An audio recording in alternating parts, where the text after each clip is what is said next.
दोस्तों, बात है सन 1945 की, जब देश आजादी की उम्मीद से सरोबार था। चारों ओर क्रांतिकारी वातावरण था।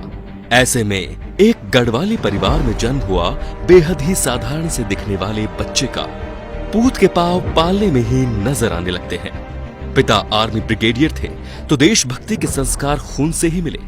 कुशाग्र बुद्धि और बहुत कुछ हासिल करने की चाह के चलते 1965 में आईपीएस टॉप करके ही माने। केरल बैच के आईपीएस अफसर बने और 6 साल में वो मेडल हासिल कर लिया, जो 17 साल की ड्यूटी करने पर भी हासिल नहीं होता। मन के भीतर तो देश के लिए कुछ करने की ख्वाहिश सुलग रही थी। उसी के चलते पाकिस्तान में जासूस के तौर पर तैनात हो गए। 6 साल वहां जासूसी करते रहे। लाहौर में एक मजार के पास एक मुसलमान ने अजीत डोभाल को पहचान लिया था कि वो पाकिस्तानी या एक तरह से कहें तो मुसलमान है ही नहीं। उस मुसलमान ने पूछा कि क्या तुम हिंदू हो? तो डोभाल चौंक गए और उन्होंने जवाब दिया नहीं। फिर वो उन्हें अपने साथ लेकर गया और एक छोटे से कमरे में दोनों गए। उसने कमरे का दरवाजा बंद कर दिया और एक बार फिर उसने कहा कि देखो, मैं कह रहा हूँ तुम हिंदू हो। डोभाल ने फिर से ना में जवाब दिया।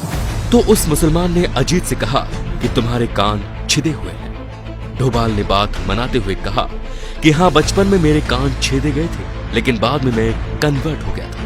उसने कहा तुम बाद में भी कन्वर्ट नहीं हुए थे। खैर, तुम इसकी प्लास्टिक सर्जरी करवा लो, नहीं तो यहाँ के लोगों को शक हो जाएगा।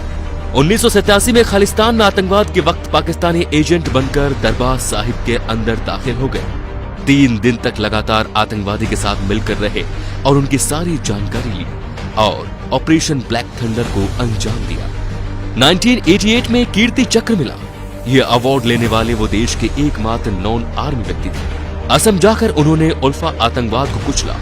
मोदी की तो उन पर शुरुआत से ही नजर थी। जैसे ही उन्होंने देश की बागडोर संभाली, उन्हें राष्ट्रीय सुरक्षा सलाहकार बनाकर बहुत बड़ी जिम्मेदारी सौंपी। बलूचिस्तान में फिर से रॉ को एक्टिव किया और इस मुद्दे को अंतर्राष्ट्रीय मुद्दा करने के पीछे इस आधुनिक चाणक्य का ही दिमाग था।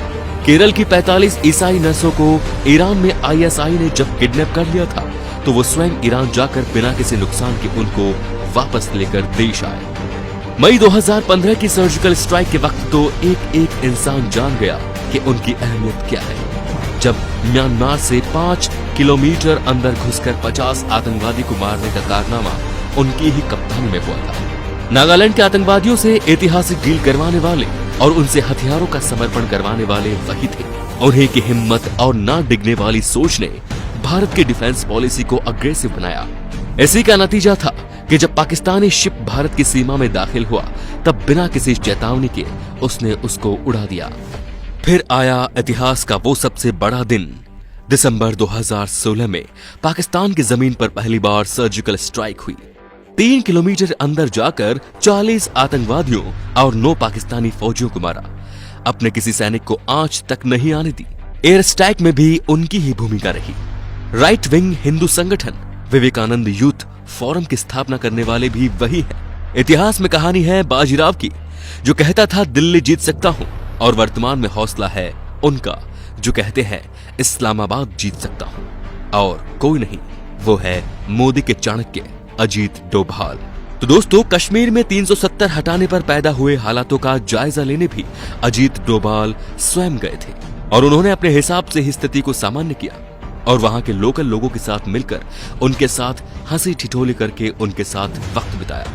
ये एक ऐसे शख्स हैं जिनकी देश को काफी जरूरत है। अगर आप हमारे इस बात से सहमत हैं तो इस वीडियो को आगे से आगे शेयर करते जाइए दोस्तों। कमेंट में इनको लेके अपने विचार जरूर बताइए। धन्यवाद।